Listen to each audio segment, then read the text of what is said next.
ইতিহাসের প্রত্যেকটা প্রান্ত প্রান্তে আমাদের অতীত প্রজন্ম ইতিহাসের ভুল প্রান্তে তারা অবস্থান নিয়েছে এবং সেটার দায় আমাদেরকে রক্ত দিয়ে আমাদেরকে সেটার দায় শোধ করতে হয়েছে। আমাদের আগামীর বাংলাদেশ হবে সমতার বাংলাদেশ, আগামীর বাংলাদেশ হবে মানবিক মর্যাদার বাংলাদেশ, যেই বাংলাদেশে মত প্রকাশের জন্য আপনাকে গুম করা হবে না, যেই বাংলাদেশে মত প্রকাশের জন্য আপনাকে ক্রস ফায়ারে দেওয়া হবে না, যেই বাংলাদেশে মত প্রকাশের জন্য বাড়ি থেকে উঠিয়ে নিয়ে যাওয়া হবে না, যেই বাংলাদেশে আপনার অধিকার আদায়ের জন্য বাংলাদেশ পরিচয়ের বাইরে আপনাকে হিন্দু পরিচয়, মুসলমান পরিচয়, বৌদ্ধ পরিচয়, খ্রিস্টান পরিচয়, পাহাড়ির পরিচয়, সমতলের পরিচয় আপনাকে ব্যবহার করা লাগবে না। আপনার কেবলমাত্র পরিচয় আপনি বাংলাদেশি, বাংলাদেশি পরিচয়ে আপনি সাম্য, মানবিক মর্যাদা, ন্যায় বিচারের আপনি সমান অধিকার পাবেন ইনশাআল্লাহ। আগামী নির্বাচনে আমাদের ঐক্যবদ্ধ বাংলাদেশ, আমাদের বাংলাদেশের প্রধান এবং প্রথম সমস্যাই হচ্ছে দুর্নীতি। আপনি একটা ফুটা ট্যাঙ্কের মধ্যে যতই পানি দেন না কেন দিন শেষে পানি থাকবে খালি। আমাদের ফুটাগুলাকে বন্ধ করতে হবে, দুর্নীতিকে বন্ধ করতে হবে। অত্যন্ত পরিতাপের বিষয়, আমাদের দুর্নীতি বন্ধর দিকে মনোযোগ নাই, কারণ আমরা দুর্নীতিবাজদেরকে আবার আমাদের অনেক দল সংসদে পাঠাচ্ছে। আগামী নির্বাচন হবে আল্লাহ পাক আবার বলেন অপর আয়াতের মধ্যে, নবী আপনি যখন জিজ্ঞাসা করবেন, ওয়ালা ইন সাআলতাহুম মান নাযালা মিনাস সামাই মাআ ফাআহইয়া বিহিল আরদা মিন বা'দি মাউতিহা লায়াকুলুন্নাল্লাহ। চিল্লা পড়েন আল্লাহু আকবার। আল্লাহ পাক বলেন নবী হে, যখন আপনি জিজ্ঞেস করবেন মান নাযালা মিনাস সামাই মা, আসমান থেকে পানি বৃষ্টিকে বর্ষণ করেন, ফাহিয়া বিহিল আরদা বাদা মাউতিহা, চৈত্র মাসের রোদের কারণে, তাপের কারণে এই পুরা মাঠটাই হয়ে গেল অনুর্বর হয়ে গেল। এরপরে আল্লাহ পাক রব্বুল আলামিন আবার বৃষ্টির মাধ্যমে এই জমিনটাকে উর্বর বানায় দিলেন। নবী প্রশ্ন করেন, এই মক্কার বেদিনেরা, আসমান থেকে বৃষ্টি কে নামায়? শুধু তাই না, আসমান থেকে শুধু বৃষ্টি না, এই বেদিনেরা বলো না, আসমান থেকে বৃষ্টির মাধ্যমে জমিন দেখে পুনরুজ্জীবিত করেন, এই মৃত জমিটা দেখে আবার জীবন দিয়া দেয়। আল্লাহ পাক রব্বুল আলামিন বলে লায়াকুলুন্নাল্লাহ, দেখবেন মক্কার বেদিনেরাও বলবে আসমান থেকে বৃষ্টি নামায় আমার আল্লাহ, আবার এই বৃষ্টি দিয়া এই জমিনটারে উর্বর করেন আমার আল্লাহ। শুধু তাই না গো পয়গম্বর, ওয়ালা ইন সাআলতাহুম মান খালাকাহুম লায়াকুলুন্নাল্লাহ, যখন আপনাদের জিজ্ঞাসা করবেন তোমাদের কে বানাইলেন মায়ের গর্ভের মধ্যে, তোমার বাবার এক ফোঁটা নাপাক পানি থেকে ওই মায়ের গর্ভের মধ্যে তোমাদের কে বানাইলেন, তারা সঙ্গে সঙ্গে জানায় দিবে লায়াকুলুন্নাল্লাহ, তারা এরপরেও বলবে আমার আল্লাহ। কারণ মায়ের পেটের মধ্যে এত সুন্দর নিয়ম শৃঙ্খল ভাবে যে আমার আল্লাহ বড় করলেন, আল্লাহ ছাড়া দুনিয়ার কোনো বান্দা পারবে না।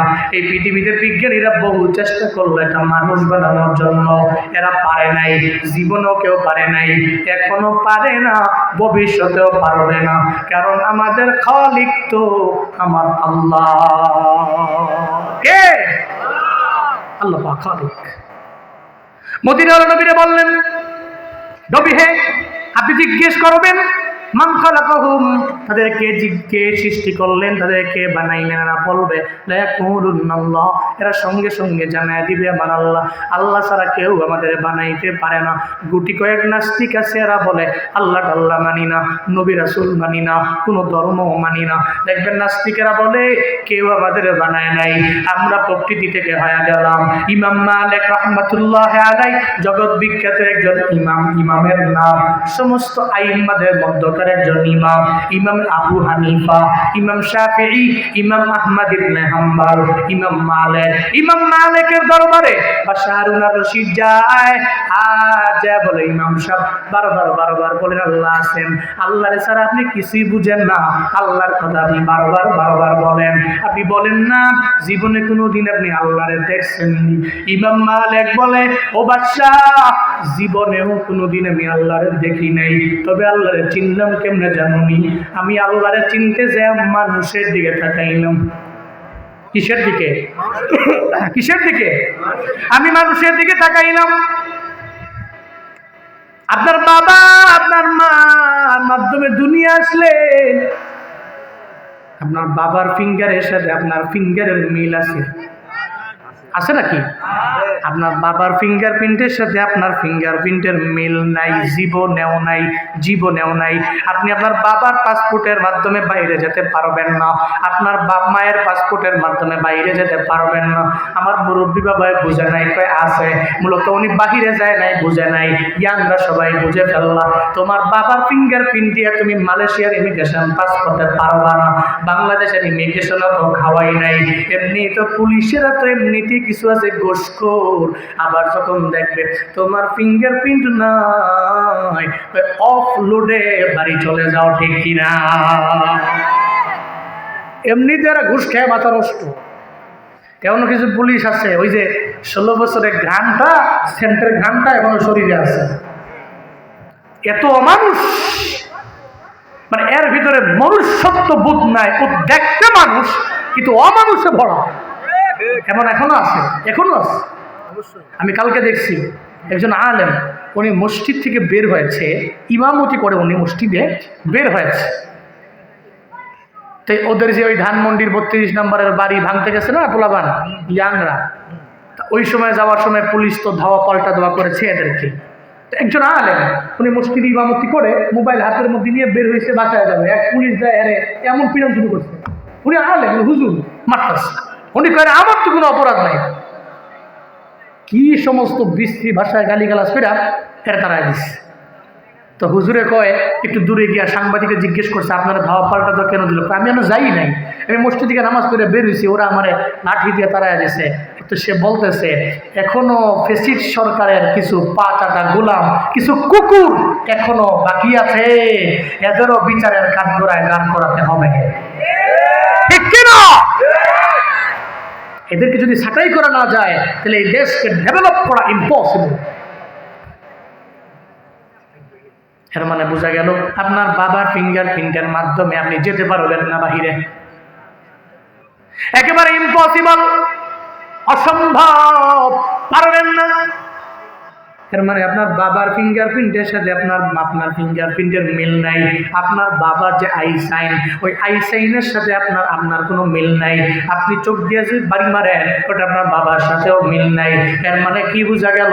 দুনিয়ার মানুষগুলো যদি প্রকৃতি থেকে অটোমেটিক হয়ে যেত তাহলে সব তো এক, কোনো আলাদা নাই। ইমাম মালিক বলেন, ও বাদশাহ, আমি সব মানুষের দিকে তাকাইলাম, এরপরে তাকাইয়া আমি আল্লাহরে চিনলাম। শুধু তাই না, এরপরে আমি তাকাইলাম গাছের দিকে, আমি গাছের দিকে তাকায় দেখি ওই গাছের একটা গাছের সাথে আর একটা গাছের কোনো মিল নাই, একটা গাছের পাতার সাথে আর একটা গাছের পাতার কোনো মিল নাই। আমি তাকায় তাকায় দেখেছি ওই গাছের পাতার মিল আমি খুঁজে পাই নাই। এই বাদশা, এর মানে আমি বুঝতে পারলাম নাস্তিকেরা যে বলে তারা আল্লাহর উপরে আস্থা রাখে না, বিশ্বাস করে না, এরা বলে সব প্রকৃতি থেকে হয়ে গেল, ন্যাচারালি হয়ে গেল।